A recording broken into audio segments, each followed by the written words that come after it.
আপনি দেখছেন বিশ্ব পুরো এগিয়ে যাচ্ছে, তাই না? এটা বাহ্যিক চোখ আপনার, কিন্তু আল্লাহর মারেফত দিয়ে দেখলে আপনি বুঝতে পারতেন বিশ্ব আগাচ্ছে ঠিকই, বাট কিয়ামতের দিকে। কিসের দিকে? বিশ্ব আগাচ্ছে ঠিকই, বাট নিউক্লিয়ার কোন যুদ্ধের দিকে। এখন বলবে ভবিষ্যৎবাণী করে দিল নিউক্লিয়ার যুদ্ধ হবেই তো বলি না, বলেছি হওয়ার মুখোমুখি অবস্থা দাঁড়িয়ে আছে। যে কোনো মিলিটারি অ্যাফেয়ার্স যারা পড়াশোনা করে, ভালো মানের পলিটিশিয়ান যারা ইন্টেলেক্ট রাখেন মাথার মধ্যে, শিক্ষিত সমাজ এবং মিলিটারি অ্যাফেয়ার্স যারা বোঝেন, তাদেরকে জিজ্ঞাসা করে দেখেন যে আবু তো আদনান ভাই একটা লেকচারে বলেছিল যে সারা ওয়ার্ল্ড নাকি নিউক্লিয়ার যুদ্ধের দ্বারপ্রান্তে দাঁড়িয়ে আছে, কথাটা কতটুকু সত্য? তারা অ্যান্সার দিবে ইনশাল্লাহ। দেখেন, এই শিক্ষিত সমাজ অ্যান্সার দিবে ইনশাল্লাহ। তাকে জিজ্ঞেস করতে যায় না যে বিষয়ে কোনো জ্ঞানী রাখে না। আমার কথা কি বুঝতে পারছেন? যারা এই সেক্টরে পণ্ডিত তাদেরকে জিজ্ঞাসা করেন, তারা বলবে যে হ্যাঁ, এটা মুখোমুখি দাঁড়িয়ে আছে, যে কোনো সময় হতে পারে। আমরা নিউক্লিয়ার যুদ্ধ হবে কিনা তা তো আর আমরা কোরআন সুন্নাহয় পাইনি। এতটুকু পেয়েছি, মালহামা হবে। কি হবে? মালহামা মানে মহাযুদ্ধ। এটা বিভিন্ন কান্ট্রির মধ্যে জড়িয়ে পড়তে পারে, আল্লাহু আ'লাম বিসসাওয়াব। এটা জেনেছি, হাদিসে আছে। শুধু তাই নয়, নবী সাল্লাল্লাহু আলাইহি ওয়াসাল্লাম বলেছেন প্রতি 100 জনের মধ্যে 99 জন মানুষ ওই যুদ্ধে মারা যাবে। যারা যুদ্ধে অংশ নিবে তাদের কথা বলা হচ্ছে। মুসলিমদেরকে বলা হচ্ছে তোমরা ওই সম্পদে হাতও দিবে না। ওই সম্পদ নেয়া তো দূরের কথা, ওখানে হাতও দিতে যেও না। আমার কথা কি বুঝতে পারছেন? তো দেখছেন বিশ্ব এগিয়ে যাচ্ছে, কিন্তু আমরা বলছি যে একটা নিউক্লিয়ার ওয়ারের দিকে এগিয়ে যাচ্ছে। দেখছেন ইকোনমিক্যালি আমরা খুব সমৃদ্ধ হচ্ছি, সারা বিশ্ব, তাই না? কিন্তু বিশ্বের অনেক দেশ, বিশ্বের অনেক কান্ট্রি ইকোনমিক্যালি এখন একটা দুরবস্থার সম্মুখীন হয়ে আছে। এটা রিয়েলিটি আর ভিজুয়াল ওয়ার্ল্ড এক জিনিস নয়। আপনি দেখছেন মেয়েরা খুব এগিয়ে যাচ্ছে, একদম ওই যে স্টেজে উঠে নাচানাচি করছে, অধিকার আন্দোলন এভরিথিং, তাই না? কিন্তু বাস্তবতা কি জানেন? বাস্তবতা হচ্ছে আমাদের মা বোনরা বেপর্দা হচ্ছে দিন দিন বেশি, এবং তারা এগিয়ে যাচ্ছে জাহান্নামের দিকে।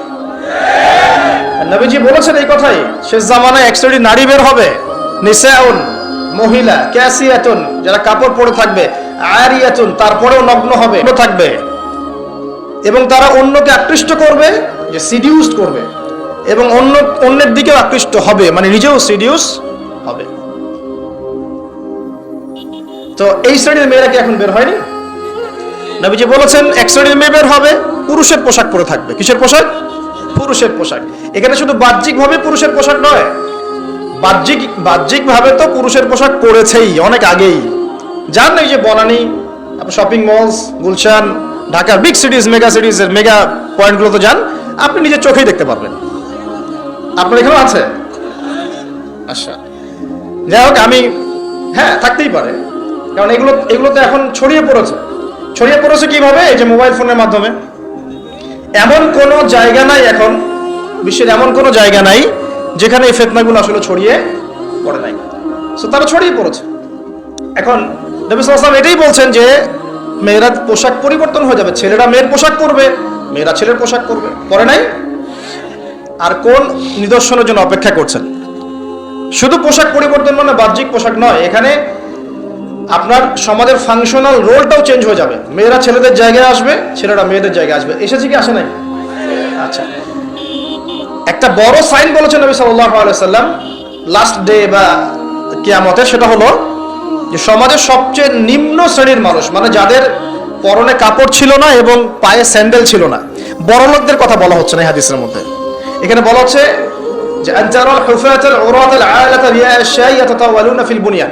এখানে এমন মানুষের কথা বলা হচ্ছে যারা নগ্ন পদের, খালি পায়ের, স্যান্ডেল কেনার টাকা নাই, খালি গায়ের মানে কাপড় কেনার টাকা নাই, এবং রাখাল শ্রেণীর মানুষ। তারা কি করবে? ইয়াতাতাওয়ালুনা ফিল বুনিয়ান, উঁচু উঁচু কনস্ট্রাকটিভ বিল্ডিংস নির্মাণের প্রতিযোগিতা করবে। হয়েছে কি হয়নি? কিভাবে সম্ভব হলো? রিবা, সুদের মধ্য দিয়ে, এবং করাপশন, অন্যের সম্পদ আত্মসাতের মধ্য দিয়ে। হয়েছে কি হয় নাই? আর কোন নিদর্শনের জন্য অপেক্ষা করছে? একটা একটা করে বলতে গেলে সারা রাত চলে যাবে। মূল কথা হচ্ছে ফিতনাময় পরিবেশের মধ্যে, যেখানে এরকম দাজ্জালীয় সবকিছু দেখা যায়, আপনার বাইরের চোখ দিয়ে না দেখে ভিতরের চোখ দিয়ে বুঝতে হবে, তখন দেখবেন এখানে বাস্তবতা এবং ভিজুয়াল ওয়ার্ল্ডের মধ্যে আকাশ পাতাল পার্থক্য আছে। আপনি দেখছেন হ্যাঁ মেয়েরা এগিয়ে যাচ্ছে, আমরা বলছি বাস্তবতা হচ্ছে মেয়েরা জাহান্নামের দিকে যাচ্ছে এগিয়ে। আপনি দেখছেন যে হ্যাঁ খুব সুন্দর ইকোনমিক প্রোগ্রেস, আদতে কি হচ্ছে? আদতে পুরো ইকোনমিক স্যাংশনের মধ্যে আমরা পড়েছি। অবস্থা খারাপ। আপনি দেখছেন সারা ওয়ার্ল্ড খুব এগিয়ে যায়, মঙ্গলে চাঁদে কি একটা অবস্থা, কিন্তু আদতে কি হচ্ছে, পুরো কিয়ামতের দিকে বিশ্ব এগিয়ে যাচ্ছে। দেখছেন মুসলিম উম্মাহ খুবই নারায়ে তাকবীর আল্লাহু আকবার একদম, তাই না আমাদের অবস্থা? কিন্তু বাস্তবতা কি? বাস্তবতা হচ্ছে পুরো বিশ্ব জুড়ে মুসলিমদের এখন একটা অধঃপতনের সময় চলছে প্রতিটা সেক্টরে।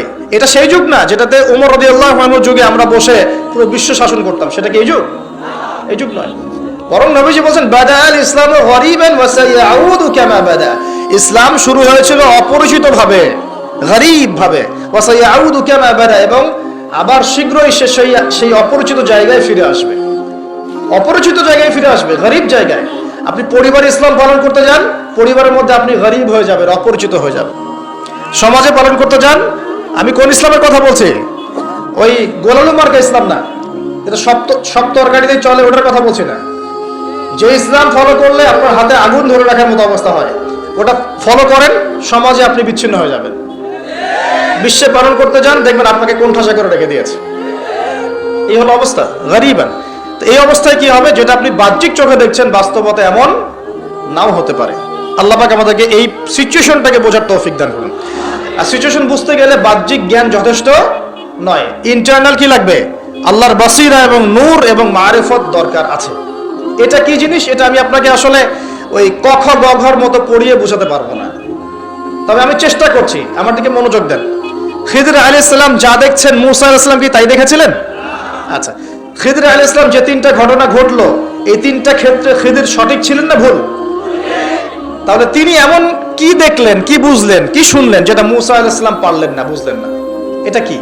এটাই হচ্ছে আল্লাহ পাকের বাসীরা বা মারিফত বা দূরদর্শিতা, যেটাকে আমরা আল্লাহর নূর বলি। তিনি আল্লাহ পাকের নূর দিয়ে দেখছেন।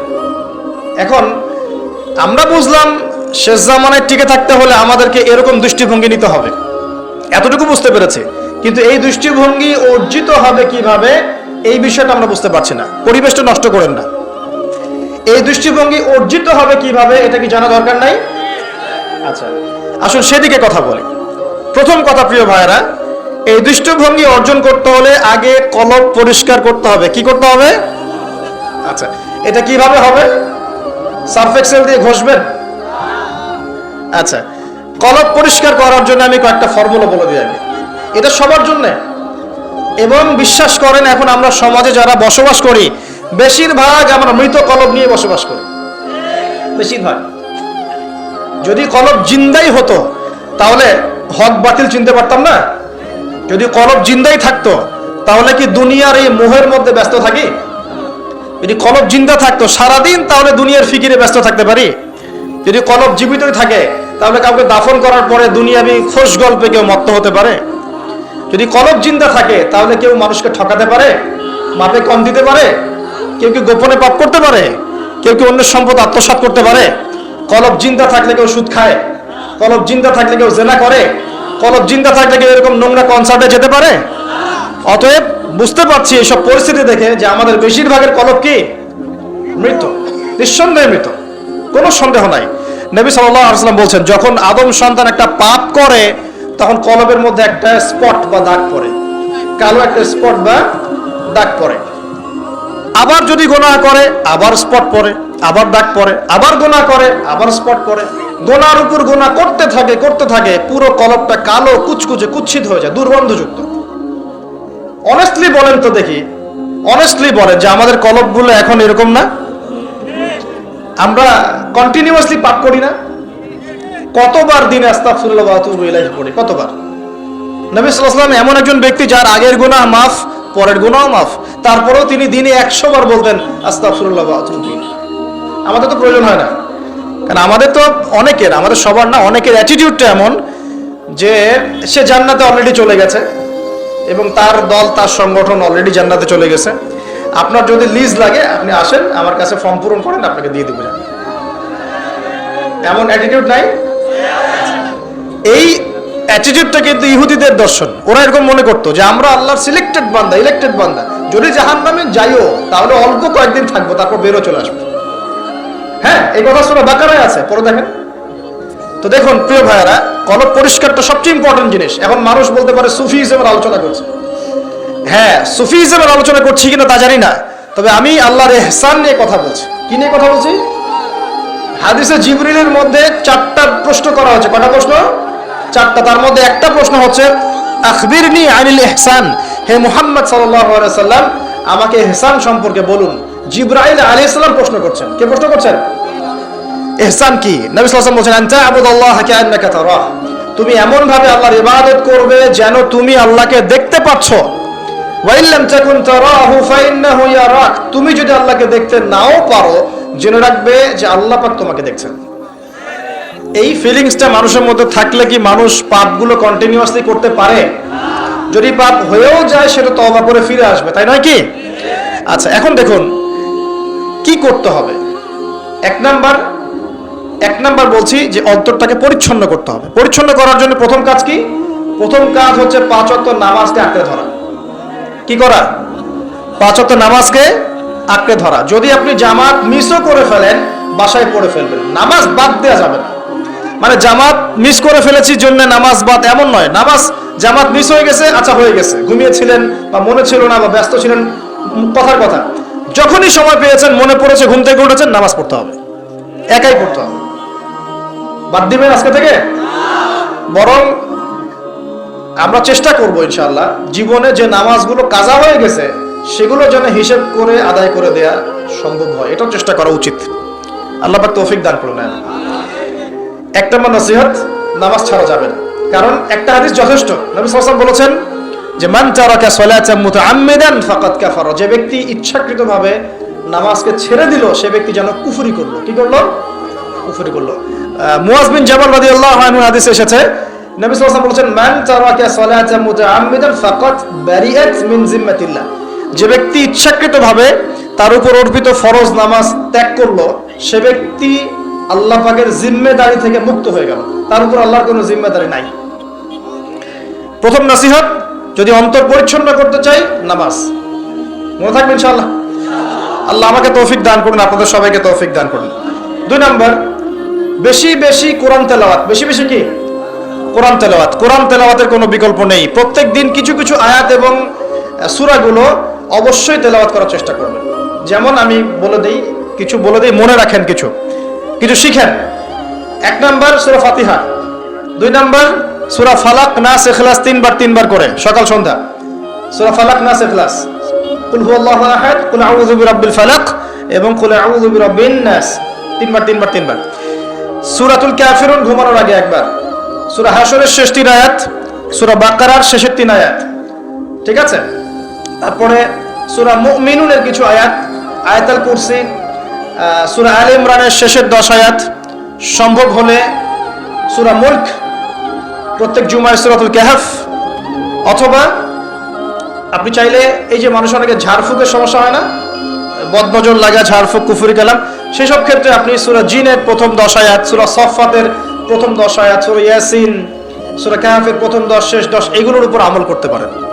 ইনশাআল্লাহ দেখবেন আপনার জীবনে বরকত আসবে। আপনি চোখ লাগা, বদনজর, এই যে হিংসুকের হিংসা, চোখ লাগা, বদনজর, কুফরি, তাবিজ কালাম এগুলো থেকে বেঁচে থাকবেন ইনশাআল্লাহ। আল্লাহ পাক আপনার পরিবারকে আপনাকে বাঁচাবে ইনশাআল্লাহ কোরআনের বদৌলতে। এবং এগুলো যদি মুখস্থ করে ফেলতে পারেন এবং নিয়মিত মাঝে মাঝে নামাজে পড়েন, এমনি তেলাওয়াত করেন, ইনশাআল্লাহ তাআলা কোরআন আপনার জীবনে প্রোটেকশন নিয়ে আসবে, আল্লাহর রহমত বরকত নিয়ে আসবে ইনশাআল্লাহ। এবং কোরআনের মধ্যে কি আছে? শিফা, আরোগ্য আছে। ওয়া নুনাজ্জিলু মিনাল কোরআন মা হুয়া শিফাউ ওয়া রাহমাতুল লিল মুমিনিন। আল্লাহ পাক বলেন আমি কোরআন নাজিল করেছি, এর মধ্যেই মুমিনদের জন্য শিফা আছে, শিফা, আরোগ্য আছে এবং আল্লাহর রহমত, দয়া আছে। আমরা আরোগ্য চাই না? আল্লাহর দয়া চাই না? আর এই আরোগ্য শুধু দৈহিক রোগের আরোগ্য নয়, কলবের রোগের আরোগ্য। তো কোরআন তেলাওয়াতকে বাড়িয়ে দেওয়ার চেষ্টা করেন, আল্লাহ পাক তৌফিক দান করুন। আর যদি পসিবল হয়, আল্লাহ পাক যদি আরো ফুরসত দেন, তৌফিক দেন, প্রত্যেকদিন 1 ঘন্টা করে 1 পারা কোরআন তেলাওয়াত করবেন। পারবেন ইনশাআল্লাহ? আল্লাহ আমাদের সবাইকে তৌফিক দান করুন, আমিন। এরপর কি? বেশি বেশি আল্লাহর জিকির। 1 নাম্বার কি বলেছি? সালাত। 2 নাম্বার কোরআন তেলাওয়াত। 3 নাম্বার হচ্ছে আল্লাহর জিকির। বেশি বেশি আল্লাহর জিকির। আল্লাহর জিকির মানে শুধু আল্লাহ আল্লাহ এটাকে বোঝাচ্ছি না আমি। আল্লাহর জিকির মানে আপনি সবসময় ফিল করবেন, আল্লাহকে স্মরণ করবেন যে আল্লাহ পাক আপনাকে দেখছেন, আপনি আল্লাহর ইবাদত করছেন, আল্লাহ আপনাকে দেখছেন। আপনি আল্লাহকে দেখতে না পারলেও আল্লাহ আপনাকে দেখছেন, আল্লাহ আপনার কথা শুনছেন, আল্লাহ হাজির নাজির, আপনি ফিল করবেন। জিকির মানে কি? স্মরণ করা। জিকির মানে কি? স্মরণ করা। আপনি সুবহানাল্লাহ পড়ছেন, আল্লাহর জিকির করছেন, আলহামদুলিল্লাহ আলহামদুলিল্লাহ পড়ছেন, আল্লাহু আকবার পড়ছেন, লা ইলাহা ইল্লাল্লাহ পড়ছেন, হ্যাঁ, লা হাওলা ওয়ালা কুওয়াতা ইল্লা বিল্লাহ পড়ছেন, এগুলো তো আপনি আল্লাহর জিকির করছেন, আলহামদুলিল্লাহ। এখন ব্যবসা করতে গিয়েছেন, এই যে মাপের দাড়িপাল্লা উঠালেন, এই যে মাপে কম দিচ্ছেন, এখন কি আল্লাহ আপনাকে দেখছেন না? এই যে আপনি আল্লাহকে স্মরণ করছেন যে আল্লাহ আমাকে দেখছেন, মাপে কমটা দেওয়া যাবে না, যদিও কাস্টমার বুঝতে পারছে না। এই যে আপনি আল্লাহকে স্মরণ করলেন, এটাই আল্লাহর জিকির। এটা কি আল্লাহর জিকির? আপনি ওই যে স্কুলে গিয়েছেন বা কলেজে গিয়েছেন, এখন মাশাআল্লাহ আপনার তো বান্ধবীর অভাব নাই, কয়েকজন বান্ধবী আপনাকে ফোর্স করছে, চল ওখানে গিয়ে কফি খাই, এই করি সেই করি, আজকে ঘুরে আসি রমনা পার্ক, নাকি? তো এখন আপনি আল্লাহকে স্মরণ করছেন যে আমি আল্লাহকে দেখতে না পারলেও আল্লাহ তো আমাকে দেখছেন, না আমি তোমাদের সাথে যেতে পারবো না, এটা আমার জন্য জায়েজ নাই। এই যে আপনি আল্লাহকে স্মরণ করলেন, এটার নাম কি? আল্লাহর জিকির। সমাজের দায়িত্ব পেয়েছেন, আলহামদুলিল্লাহ, দায়িত্ব পাওয়া খারাপ কিছু নয়, এটাকে সঠিকভাবে পালন করাটাই চ্যালেঞ্জ। দায়িত্ব পাওয়া খারাপ কিছু নয়, দায়িত্বটাকে সঠিকভাবে পালন করাটা চ্যালেঞ্জ। দায়িত্ব পালন করতে গিয়ে আপনি ন্যায় বিচার করছেন, যখন দেখছেন যে এমন একটা বিচার সামনে চলে আসছে যে এখানে তো সমস্যা, এখানে ন্যায় বিচার করলে আমাকে হয়তো কিছু প্রতিবন্ধকতা শিকার হতে পারে, আর যদি অন্যায় করি তাহলে দুনিয়ার স্বার্থ আছে। এখন আপনি যদি অন্যায়টাকে বেছে নেন, আপনি আল্লাহর জিকির করেন নাই। যদি তখন আপনি ন্যায়টাকে বেছে নেন, আপনি তখন আল্লাহর জিকির করেছেন। আল্লাহর জিকির শুধুমাত্র সুবহানাল্লাহ আলহামদুলিল্লাহ তাসবিহ তাহলিলে নয়, সমাজে চলতে ফিরতে উঠতে বসতে সবখানে আল্লাহর জিকির আছে। আল্লাহর স্মরণ, আল্লাহকে স্মরণ কর, আল্লাহ পাক তৌফিক দান করুন। আমি তো জিকির বাড়িয়ে দেই। 4 নাম্বার কি? 4 নাম্বার হচ্ছে জ্ঞান অর্জন, মানে বেশি বেশি কোরআন সুন্নাহর জ্ঞান অর্জন করেন, আল্লাহর নূর মারিফত পাওয়া যাবে ইনশাআল্লাহ। 5 নাম্বার একটা বলে দেই, সেটা হলো আল্লাহওয়ালা মানুষ, যারা আল্লাহওয়ালা মানুষ, আল্লাহর এবং রাসূলের কথা বলেন, যারা মুত্তাকি পরহেজগার এবং সৎ, এইসব মানুষদের সাথে সংস্পর্শে থাকেন, আল্লাহ পাকের নূর পাওয়া যাবে ইনশাআল্লাহ। আর 5টা কথা বললাম, খালি অনলি 5টা। এগুলোর পাশাপাশি আর 5টা বিষয় আছে, যাওয়া যাবে না। 5টা বিষয়ে যাওয়া যাবে না। 1, হিংসা মনে রাখাই যাবে না। মনে যার হিংসা আছে, তার সাথে আল্লাহর নূরের কোনো সম্পর্ক নাই। সে কোশ্চিন কালেও খিদির হতে পারবে না। তার বড় বড় ডিগ্রি থাকতে পারে, সার্টিফিকেট থাকতে পারে, মনে হিংসা দিয়ে ভর্তি, কোশ্চিন কালেও আল্লাহর নূর এবং মারিফত অর্জন করতে পারবে না, সম্ভব না। কলবুন সেলিম, বিশুদ্ধ কলব, অবনত চিত্তের কলব না থাকলে এটা সম্ভব নয়। অতএব হিংসা করবেন। এখন তো হিংসার যুগ, এখন তো ওই যে বললাম না, ছেলে মেয়ে হয়ে যাচ্ছে, মেয়ে ছেলে হয়ে যাচ্ছে। এখন মেয়েরা কিন্তু খুব একটা ঝগড়া করে না, মেয়েদের কথাবার্তাগুলো এখন ছেলেদের মতো। বাইরে বের হয়ে রিক্সা ডাক দেবে, এই রিক্সা এদিকে আসো, এই সিএনজি এদিকে আসো, ওর গলার ভয়েসটা ছেলেদের মতো। আর ছেলেরা কি করে দেখবেন, যে কোনো একটা ইস্যু পাক বা না পাক, অনলাইনে ফেসবুকে বসে আহলুল কমেন্ট, এখানে দেখবে সারাদিন ঝগড়া করছে, ঝগড়া করে করে করে লাস্টে বলবে যে আমিন না লিখে কেউ যাবেন না। এই হলো অবস্থা। দেখবেন ঝগড়াটা একটা স্বভাব ছেলেদের মধ্যে আসছে। ছেলেটা ঝগড়া করবে কেন? ছেলেরা মারামারি করে সরাসরি, নাকি? ছেলেরা কি ঝগড়া করে নাকি? দীর্ঘদিন ইতিহাস পড়ে দেখেন না আপনি, পুরো ওয়ার্ল্ডের হিস্ট্রি ঘেটে দেখেন, দেখবেন ছেলেদের গায়রত ব্যক্তিত্ব ছিল না? যুদ্ধ বিগ্রহ করবে ছেলেরা, বক্সিং খেলবে ছেলেরা, জিম করবে ছেলেরা, মার্শাল আর্ট শিখবে ছেলেরা, এগুলো করবে। ছেলেরা চুলকাচুলকি ঝগড়া করে নাকি? চুলাচুলি করে নাকি ছেলেরা? এখন দেখবেন ফেসবুকে ঢুকলেই ছেলেরা কিন্তু মেয়েলি ঝগড়া করে, দেখছেন, খেয়াল করছেন? এটা সাইকোলজিক্যাল পরিবর্তন হয়েছে। ছেলেরা মেয়ে হয়ে যাচ্ছে, মেয়েদের মধ্যে সাইকোলজিক্যালি ছেলেদের প্রভাব বিস্তার হচ্ছে। অতএব হিংসায় যায় না, এটা হিংসার যুগ। হাবিল হন, কাবিল হন না। আপনি হাবিল হন, কাবিল হতে চায় না। কারণ কাবিলের আমল নামায় নবী সাল্লাল্লাহু আলাইহি ওয়াসাল্লাম বলেছেন, কিয়ামত পর্যন্ত যত মানুষ খুন হবে, হাদিসটা শুনেন, কিয়ামত পর্যন্ত যত মানুষ খুন হবে, সমস্ত খুনের একটা পাপের অংশ কাবিলের আমল নামায় যুক্ত করা হবে। কারণ কি? কারণ পৃথিবীর ইতিহাসে সেই প্রথম খুনের সিলসিলা চালু করেছিল, সে তার ভাই হাবিলকে হত্যা করেছিল। তা হাবিল কাবিলের এই সুন্নত এখন নাই? আছে। মুসলিমদের মধ্যে দেখবেন বহু কাবিল ঘুরে বেড়াচ্ছে, আছে না? হাবিলের সুখ ওর ভালো লাগছে না, হাবিলের উন্নতি অগ্রগতি ওর পছন্দ হচ্ছে না, হাবিলের কুরবানি আল্লাহর কাছে কবুল হচ্ছে, ও সহ্য করতে পারছে, এই জন্য সে কাবিল হয়ে গেছে আর কি। এরকম কাবিলের সংখ্যার অভাব নাই তো পৃথিবীতে। আর বারবার বলছি যে ভিতরের শত্রু চেনা খুব ডিফিকাল্ট, বাইরের গুলো চেনা যায়। আমরা দোয়া করি আল্লাহ রাব্বুল আলামিন ভিতর এবং বাহিরের সব ধরনের শত্রুতা থেকে ইসলামকে হেফাজত করুন, এবং যারা দুনিয়ার স্বার্থে ইসলামের বিরুদ্ধে শত্রুতা করবে, আল্লাহ পাক ওদের শেকড়টা উপরে ফেলে দেন। সামনে যান। এক নাম্বার কি রাখা যাবে না? হিংসা। একটা কথা বলে শেষ করি, আপনি যদি কারো প্রতি হিংসা করেন তাহলে কি হবে? আপনার ক্ষতি কি? আপনার যত নেক আমল ধ্বংস হয়ে যাবে। হিংসা সেভাবে নেক আমলকে পুড়িয়ে দেয় যেমন করে আগুন কাঠকে পুড়িয়ে দেয়। হাদিস শুনেছেন হাদিসটা? হিংসা সেভাবে নেক আমলকে পুড়িয়ে দেয় যেভাবে আগুন কাকে পুড়িয়ে দেয়? কাঠকে। আগুন কাঠে আগুন ধরিয়ে দেন, কাঠ বাকি থাকে? কয়লা ছাই হয়ে যাবে। ঠিক একইভাবে আমল নামার নেকি সব ছাই হয়ে যাবে। আর যদি আপনাকে কেউ হিংসা করে, ঈর্ষা করে, মানে ঈর্ষা না, হিংসা করে এবং আপনার দিকে বদনজর দেয়, হ্যাঁ, আপনার ক্ষতি চায়, আপনার সাথে কুফরি করে ইত্যাদি, তাবিজ কবজ করে, তখন আপনারও ক্ষতি হতে পারে। চোখ লাগলে, বদনজর হলে, তাবিজ কবজ, আপনার ক্ষতি হতে পারে। আর এই ক্ষতি থেকে আপনি বাঁচবেন কিভাবে? এটা তো আপনার হাতে নাই, তাই না? কেউ যদি আপনাকে ঈর্ষা হিংসা করে, এটা তো আপনার হাতে নাই, আছে? নাই। একটা উপায় হচ্ছে মানুষের থেকে নিজেকে যত পারেন আড়াল করার চেষ্টা করেন। এই যে বারবার বলি না, এত শোডাউনের দরকার নাই, ফেসবুকের দরকার নাই, অনলাইনের এই যে ছবি টবির দরকার নেই, এমনি এমনি বলি না। আমরা চাই যে মানুষ থেকে যতটা পারি আড়াল হতে, যতটা সম্ভব। কারণ এখন তো এর চেয়ে বেশি কিছু পাচ্ছি না, এতে ক্ষতি আছে, মানুষের চোখ লাগে। এখন আপনি বাঁচবেন কিভাবে? প্রতিদিন সূরা ফালাক, সূরা নাস, ইখলাস সকাল সন্ধ্যা 3 বেলা করে, সকাল সন্ধ্যা 3 বার করে সূরা ফালাক, সূরা নাস, সূরা ইখলাস। প্রত্যেক নামাজের পর আয়াতুল কুরসি, ঘুমানোর আগে আয়াতুল কুরসি, সূরা বাকারার শেষের আয়াত, সূরা মুলক।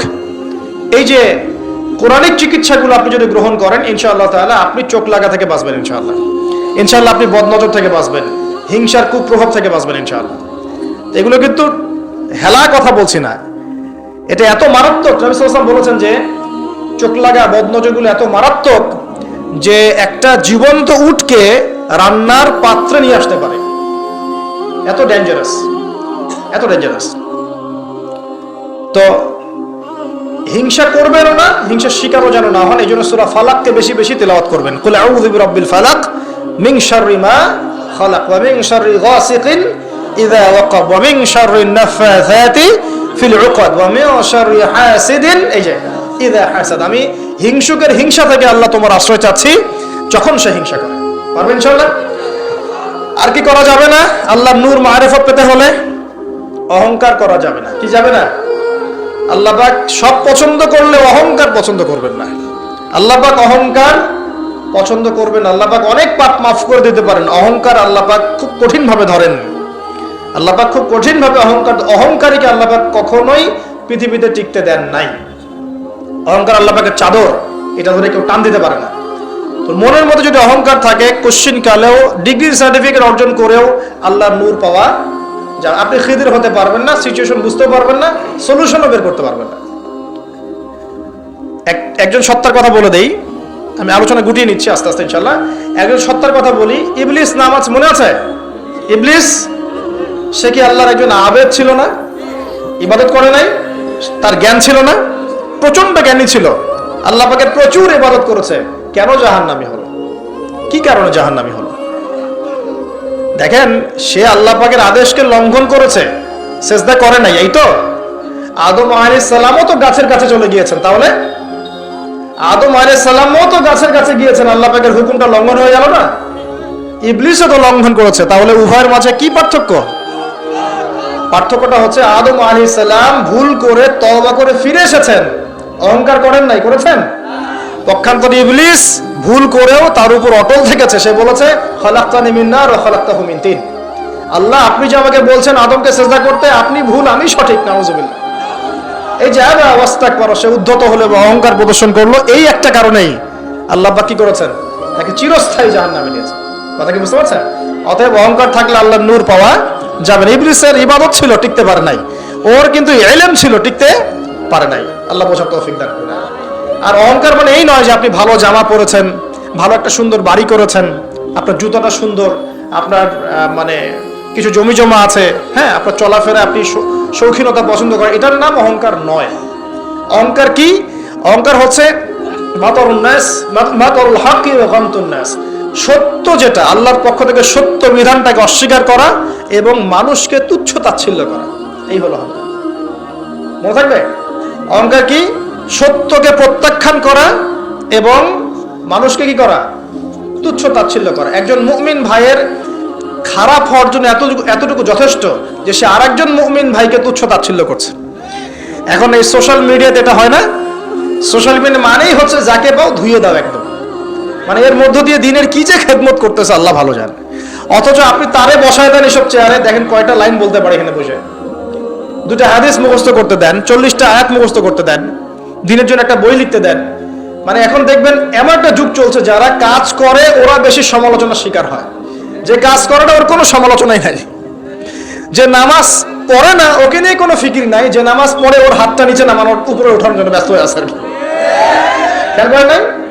যে নামাজ পড়ে না কোনো ফিকিরই নাই, যে বেচারা নামাজ ধরেছে ওকে ডেকে আনা হচ্ছে, এদিকে আসো তোমার নামাজ ঠিক হয় নাই, নামাজ এই ঠিক করতে হবে, ওই ঠিক করতে হবে।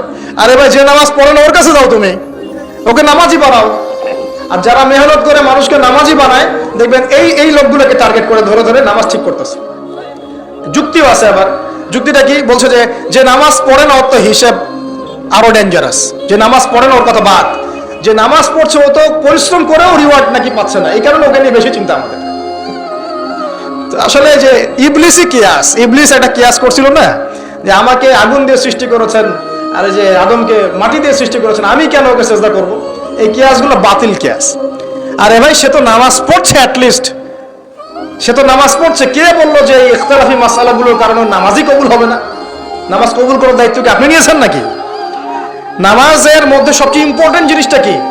আল্লাহর ধ্যান নাকি আল্লাহর মারিফত, নামাজের মনোযোগ, কনসেন্ট্রেশন, আপনার এই যে কি বলে খুশু, এটা বেশি ইম্পর্টেন্ট না? নামাজে আপনার বাইরের আচরণ সব ঠিক আছে, কিন্তু নামাজে কোনো মনোযোগ নাই, নামাজে কোনো মনোযোগই নাই, কি পড়েন কিছু বোঝেনি না, নামাজ পড়ে আল্লাহকে পাচ্ছেন না, চিনছেন না, নামাজ পড়েও আপনি পাপ থেকে দূরে থাকতে পারছেন না, তার মানে নামাজ কবুল হচ্ছে না। তো নামাজের ভিতরের রূহটা কোথায়, আত্মাটা কোথায়? ভিতরের আত্মা নিয়ে মেহনত কম, বাইরের বিষয় নিয়ে মেহনত বেশি। আল্লাহ পাক মুসলিম উম্মাহকে বোঝার তৌফিক দান করুন। প্রিয় ভাইয়েরা, তো কোথায় ছিলাম আমি? হ্যাঁ, অহংকার। ইবলিস অহংকার করেছে বলে কি হয়ে গেল? আল্লাহ পাক তাকে রিজেক্ট করলেন। তো আল্লাহ রাব্বুল আলামিন আমাদের সবাইকে অহংকার থেকে দূরে রাখুন, আমিন। এবং আমাদের মনে যদি অহংকার থেকে থাকে, এগুলোকে দূর করে ফেলার তৌফিক আল্লাহ পাক দান করুন। কিভাবে? দুটো কাজ করলে দূর হয়ে যাবে। এক, বেশি বেশি মৃত্যুর কথা স্মরণ করলে, যখন আমি ভিতর থেকে ফিল করবো যে হ্যাঁ আমাকে মারা যেতে হবে, আমার হিসেব আমাকে দিতে হবে, তখন দেখবেন নিজেকে নিয়েই মানুষ বেশি ব্যস্ত থাকবে। আর যখন মানুষ নিজে অহংকারী হয়ে যায়, মনে করেন আমি তো পার পেয়ে গেছি, তখন মানুষ অন্যের দিকে বেশি তেল দেওয়া শুরু করে, অন্যের চরকায় বেশি তেল দেওয়া শুরু। আগে না বাবা, নিজের চরকায় আগে তেল দাও। তুমি নিজের আমলের কি অবস্থা, আকীদার কি অবস্থা, আল্লাহকে পেলাম কিনা, কোরআন করতে জানি কিনা, হাদিস কতটুকু মুখস্থ করলাম, কতটুকু দাওয়াতের কাজ করলাম, দিনের জন্য কি করলাম, এই ফিকির আগে করো তুমি, তারপরে না মানুষের দিকে চোখ দাও। আচ্ছা, আরেকটা কি? কোরআন বেশি বেশি তেলাওয়াত করা। নবীজি বলেছেন এই দুটো কাজ যে ব্যক্তি করবে, বেশি বেশি পরকালের কথা স্মরণ করবে এবং কোরআন তেলাওয়াত বাড়িয়ে দিবে, ইনশাআল্লাহ তার মনটা অহংকার থেকে দূর হয়ে যাবে, ইনশাআল্লাহ অন্তরটা পবিত্র হবে, ইনশাআল্লাহ আযজা ওয়া জাল। হিংসা করা যাবে না, আল্লাহ নূর পেতে হলে অহংকার করা যাবে না। 3 নাম্বার একটা জিনিস বলে দেয়, কি করা যাবে না? কাউকে অপবাদ দেওয়া যাবে না। কাউকে কোনো মিথ্যা অপবাদ দিলে অন্যের হকে আপনি দায়গ্রস্ত হয়ে যাবেন, তখন অন্যের হকের দায়গ্রস্ততা পূরণ করতে আল্লাহর কাছে আপনাকে কঠিন বিচারের সম্মুখীন হতে হবে। অন্যের উপর অপবাদ দিলে, অন্যের নামে গীবত করলে এবং সমালোচনার অপসংস্কৃতির চর্চা করতে থাকলে আল্লাহর নূর পাওয়া যাবে না। 4 নাম্বার কি? 4 নাম্বার পরশ্রী কাতরতা। অন্যের সুখ দেখে, উন্নতি দেখে, অগ্রগতি দেখে আপনার সহ্য হয় না, জলে। ঠিক আছে? এইরকম মিন মাইন্ডেড, মানে ছোট লোকের মনোভাব থাকলে কোশ্চিন কালেও আল্লাহর নূর কলবে আসবে না। আর 5 নাম্বারটা হচ্ছে মানুষের প্রতি দয়ালু হতে হবে। কি হতে হবে? দয়ালু। দয়ালু মানে কি? যে সবাইকে আগে নিজের ভাই মনে করতে হবে।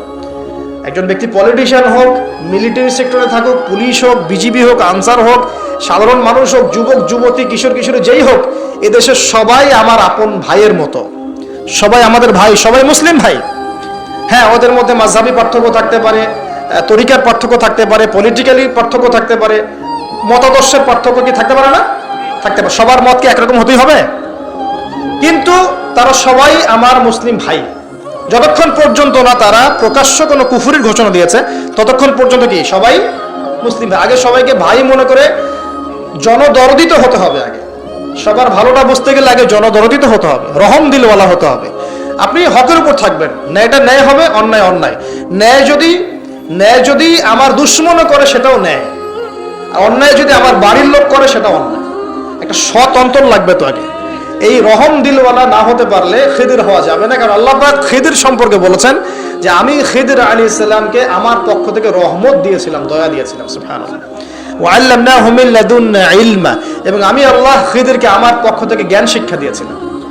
তো এই কয়েকটা বিষয় করা যাবে, আর কিছু কিছু বিষয় করা যাবে না। এগুলো যদি মেনে চলতে পারি ইনশাআল্লাহ আমাদের কলবের মধ্যে আল্লাহর পক্ষ থেকে আল্লাহর নূর আসবে ইনশাআল্লাহ। আরেকটা টোটকা বলে দেই, সেটা হলো কোরআন একটা সূরা আছে, সূরার নামই হচ্ছে সূরা নূর। কি নাম? এই সূরার উপর যদি আপনি আমি আমল করতে পারি ইনশাআল্লাহ তাআলা আল্লাহর নূর এবং মারিফত পাওয়া যাবে। কেন পেতে হবে এগুলো? কারণ এগুলো পেলে আমরা সেটা দেখবো যে সবাই দেখতে পারবে না, আমরা সেটা শুনবো সবাই সেটা শুনবে না, আপনি সেটা উপলব্ধি করবেন সবাই সেটা উপলব্ধি করতে পারবে না। বাহ্যিকভাবে সবাই একটা কিছু বুঝবে, কিন্তু আপনি রিয়েলিটি বুঝতে পারবেন যে আসলে বাস্তবটা কি হচ্ছে। এবং বাস্তবতা বুঝতে পারলে পরেই আমরা ইনশাআল্লাহ তাআলা ওই ফিতনাগুলো চিহ্নিত করতে পারবো, সেখান থেকে বাঁচার পথ খুঁজতে পারবো ইনশাআল্লাহ।